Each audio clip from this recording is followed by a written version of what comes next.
Imagine growing up hearing that you're not good enough, that you'll never measure up, that you're a disappointment. Today, we're diving into the painful reality of toxic parenting and the words that can shatter a child's self-esteem. Because some scars you can't see.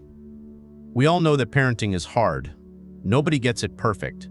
But here's the thing, sometimes the smallest remarks, the comments we think are harmless or even helpful, can leave deep wounds that last a lifetime.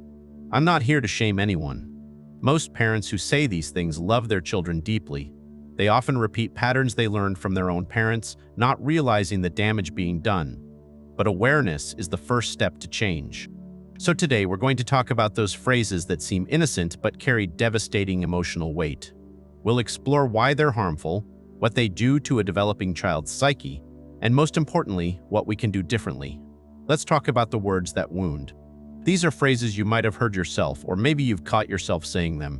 Either way, they all share something in common. They chip away at a child's sense of self-worth. Phrase number 1, why can't you be more like your brother or sister?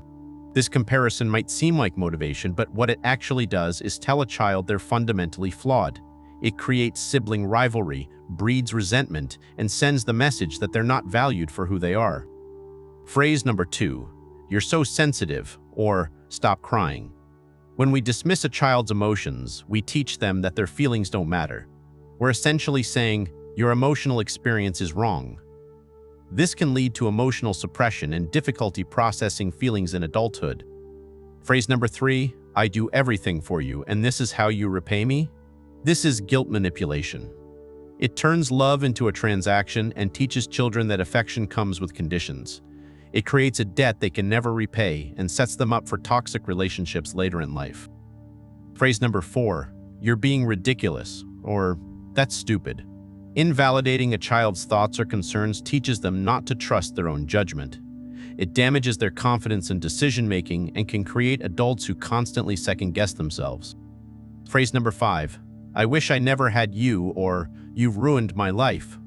This is perhaps the most devastating. It tells a child they're unwanted, that their very existence is a burden. The psychological impact of this can last decades and requires extensive healing. Now, let's dig deeper into why these words are so damaging. I reached out to Dr. Sarah Chen, a child psychologist with over 20 years of experience, and here's what she told me. Children's brains are incredibly neuroplastic, meaning they're constantly forming neural pathways based on their experiences. When a child repeatedly hears negative messages from their primary caregivers, those messages become hardwired into their belief system. They literally shape how the brain develops. Think about that. The words we use aren't just floating in the air. They're building the architecture of a child's mind. So, let's now discuss the psychological effects. First, there's something called internalization. When children hear these phrases repeatedly, they start to believe them. I'm not good enough becomes not just something mom said when she was angry, but a core belief about themselves. Second, we see the development of what psychologists call a critical inner voice. That harsh parental voice gets internalized and becomes the voice in their head. Even when the parent isn't around anymore, the criticism continues. Third, these children often develop maladaptive coping mechanisms. Some become overachievers, desperately trying to earn the approval they never got. Others become self-sabotaging, believing deep down they don't deserve success. Many struggle with anxiety, depression, or relationships. What about intent? Now, here's something crucial. Most parents who say these things don't intend to cause harm.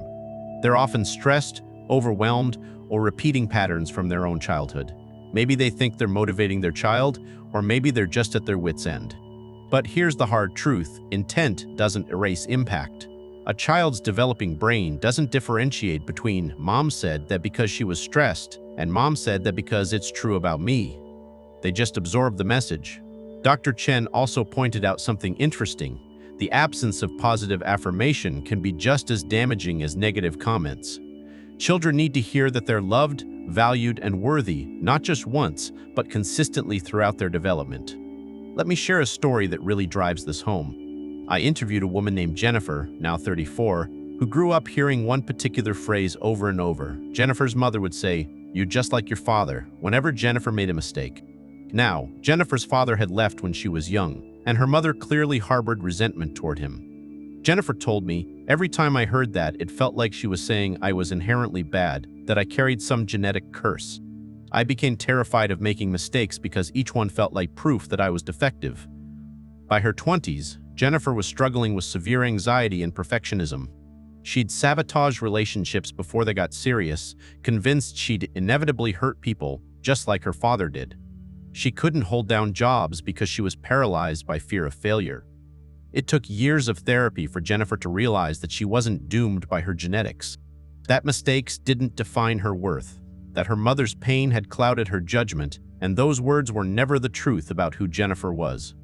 Today, Jennifer is healing. She's breaking the cycle. But she carries scars. And she'll tell you that she still hears her mother's voice sometimes, still has to actively fight against those internalized beliefs. This is the power of words. They don't just fade away. They echo through a person's entire life, shaping their relationships, their career, their mental health, their capacity for joy. But here's the beautiful part of Jennifer's story.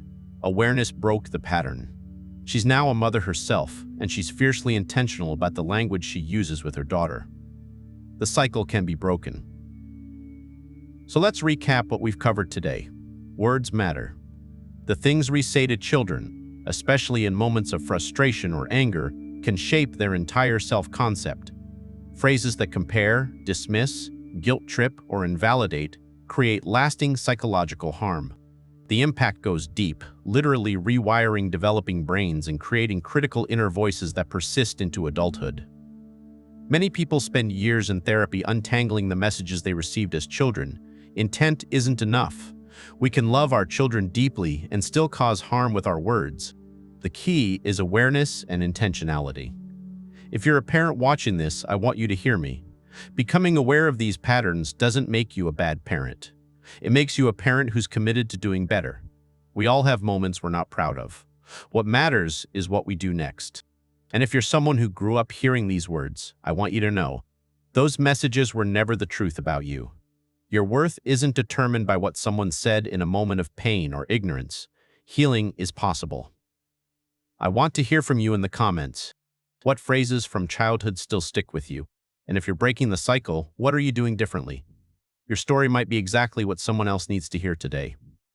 Thanks for watching, and I'll see you in the next one.